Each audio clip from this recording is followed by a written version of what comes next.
অনেকেই আছেন একটা অপারেটরের সিম দীর্ঘদিন ধরে ব্যবহার করছেন, এই নাম্বারটা সবার কাছে দিয়ে রেখেছেন, বাট এই অপারেটর এমবি কিনতে গেলে বেশি টাকা নেয়, আবার দেখা গেল যে সিমের মেয়াদও বেশি দিন দেয় না, আবার কথা বলতে গেলে দেখা যায় যে কথা বলার জন্য খুব বেশি রেট কাটছে। এখন আপনি চাইলে কিন্তু নতুন একটা সিম নিতে পারছেন না, বাট এইটা কিন্তু একটা প্রবলেম। কিন্তু আমি বলবো যে এই প্রবলেমেরও একটা সলিউশন কিন্তু রয়েছে, অর্থাৎ আপনি চাইলে নাম্বারটা ঠিক রেখে শুধু অপারেটরটা চেঞ্জ করে ফেলবেন। যে অপারেটরে আপনাকে খুব কম দামে মিনিট দিচ্ছে, কম দামে কথা বলার সুযোগ দিচ্ছে বা হচ্ছে মেয়াদ দিচ্ছে বেশি, আপনি কিন্তু সেখানে শিফট করে ফেলতে পারেন। ধরেন আমি উদাহরণস্বরূপ বলি যে আপনি বাংলালিংকের সিম ইউজ করছেন, এক্ষেত্রে বাংলালিংকের নাম্বার হচ্ছে 01911, তারপর হচ্ছে এই ব্লাবলা। এখন আপনি দেখা গেল যে এই সিমটা ঠিক রেখে, ঠিক আছে, আপনি অন্য একটা অপারেটরে চলে যেতে যাচ্ছেন, ধরেন আপনি টেলিটকে চলে যাবেন, অথবা গ্রামীণে চলে যাবেন, অথবা রবিতে চলে যাবেন, সেটা কিন্তু সম্ভব। মানে আপনার নাম্বারটা সেম থাকবে, বাট অপারেটরটা চেঞ্জ হয়ে যাবে। সো এটা কিভাবে করবেন চলুন আপনাদেরকে সেই প্রসেসটাই জানিয়ে দিচ্ছি। অপারেটর পরিবর্তন করা কিন্তু খুবই সোজা। এই জন্যে জাস্ট আপনাকে যে কাজ করতে হবে, আপনি যে সিমের অপারেটরটা চেঞ্জ করবেন সেই সিমটা আপনি সাথে নেবেন, পাশাপাশি আপনার এনআইডি কার্ডটা নেবেন। নেওয়ার পর আপনি অপারেটর চেঞ্জ করে যে অপারেটরে যেতে যাচ্ছেন সেই অপারেটরে কাস্টমার কেয়ারে চলে যাবেন। ধরেন আপনি গ্রামীণের সিম ইউজ করেন অথবা আপনি বাংলালিংকের সিম ইউজ করেন, সেই ক্ষেত্রে আপনি অপারেটর চেঞ্জ করে চলে যেতে যাচ্ছেন টেলিটকে।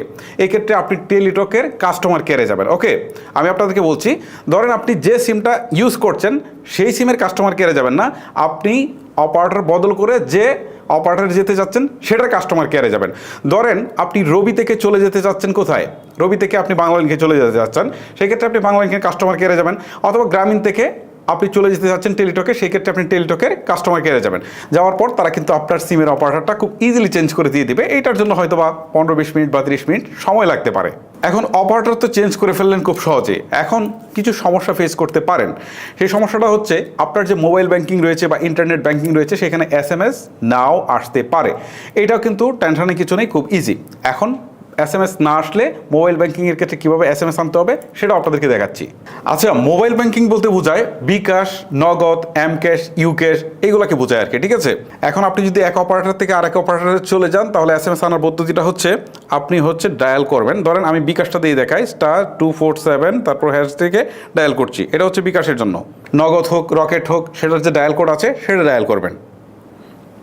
সো দেখেন আমি বিকাশেরটা ডায়াল করছি, ডায়াল করার পর এখান থেকে 9 নম্বর অপশনটা সিলেক্ট করতে হবে, মাই বিকাশ, ঠিক আছে। আমি 9 সিলেক্ট করছি, সিলেক্ট করে আমি সেন্ড বাটনে ক্লিক করছি।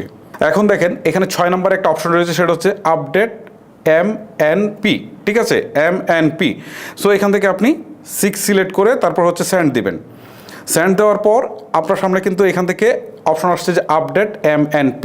ওকে, সো এই ক্ষেত্রে আপনি ধরেন অন্য একটা অপারেটর থেকে এই অপারেটরে চলে আসছেন, ঠিক আছে। ধরেন আমি ছিলাম গ্রামীণে, আমি চলে আসলাম কোথায়, বাংলালিংকে, সেই ক্ষেত্রে আমি কি করব, 3 সিলেক্ট করব, ঠিক আছে। একটা জিনিস আপনাদেরকে বলে দিই, অপারেটর চেঞ্জ করে আসার পর যে অপারেটরে আসবেন সেটা এখান থেকে দিতে হবে। ধরেন আপনি গ্রামীণ থেকে টেলিটকে আসছেন, টেলিটক দিবেন। ধরেন আপনি বাংলালিংক থেকে আপনি আসছেন গ্রামীণে, সেক্ষেত্রে হচ্ছে গ্রামীণ দিবেন বা জিপি দিবেন, ঠিক আছে। আমি ধরেন কথার কথা বোঝাচ্ছি যে আমি আসলাম হচ্ছে গ্রামীণ থেকে হচ্ছে বাংলালিংকে। সো এখান থেকে 3 সিলেক্ট করছি, তারপর সেন্ড বাটন ক্লিক করছি। এখন এখান থেকে পিন নাম্বার চাচ্ছে, সো এখান থেকে পিন নাম্বারটা দেই। আচ্ছা, আমি পিন নাম্বারটা দিয়েছি, বাট সেটা আপনাদেরকে দেখাইনি, কারণ পিন নাম্বার তো একটা নিরাপত্তাজনিত ব্যাপার আছে। সো পিন নাম্বারটা দেওয়ার পরে এরকম একটা SMS আসবে, thank you, information has been updated successfully, ঠিক আছে।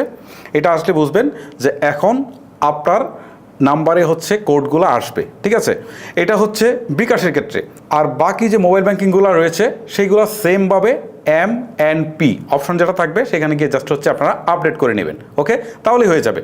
আপনারা জাস্ট সেমভাবে যাবেন, যাওয়ার পর MNP যে অপশনটা থাকবে এটা এখানে গিয়ে হচ্ছে আপনি জাস্ট আপডেট করে নিলেই হয়ে যাচ্ছে। এটা তো গেলো মোবাইল ব্যাংকিংয়ের কোড। এখন কথা হচ্ছে ইন্টারনেট ব্যাংকিংয়ের ক্ষেত্রে কী করতে হবে। হ্যাঁ, ইন্টারনেট ব্যাংকিংয়ের ক্ষেত্রে আপনাকে সশরীরে ব্যাংকে উপস্থিত হয়ে ব্যাংকের অফিসারদেরকে বিষয়টা বলতে হবে, তারপর তারা হচ্ছে আপডেটটা করে দিবে। এটা আসলে অনলাইন থেকে এইভাবে করার এখনও সিস্টেমটা আমি পাইনি। আর এক এক ব্যাংকে এক এক রকম সিস্টেম, আর ব্যাংকের তো বাংলাদেশে অভাব নেই, বুঝতেই পারছেন। সো সশরীরে উপস্থিত হয়ে আপনারা এই MNP এইটাকে আপনারা জাস্ট হচ্ছে আপডেট করে নেবেন, তাহলে কিন্তু আপনাদের মোবাইল ব্যাংকিংয়ের কোডগুলোও আসবে আপনার সিমে, কোনো সমস্যা হবে না। আর ফেসবুক বা অন্যান্য যে কোডগুলো আছে সেগুলো কিন্তু ইউজারলি আসে, সেগুলো নিয়ে খুব একটা ঝামেলা হয় না, শুধু মোবাইল ব্যাংকিং বা ইন্টারনেট ব্যাংকিংয়ের ক্ষেত্রে একটু ঝামেলা হয়, বাট এটা আপনাকে একটু ফিক্স করে নিতে হবে। সো গাইস, এইভাবেই কিন্তু আপনারা আপনাদের নাম্বারটা ঠিক রেখে অপারেটরটা খুব ইজিলি আপনারা চেঞ্জ করে ফেলতে পারেন। গাইস, এইটাই হচ্ছে মূলত প্রসেস। সো এই প্রসেসটা আপনাদেরকে যে সব কিছু জানালাম। ভিডিওটি আপনাদের কেমন লাগলো সেটা আমাকে কমেন্ট করে জানাতে ভুলবেন না। আপনাদের সাথে আরও কোনো ইম্পর্টেন্ট ভিডিও নিয়ে দেখা হচ্ছে। সবাই ভালো থাকবেন, সুস্থ থাকবেন।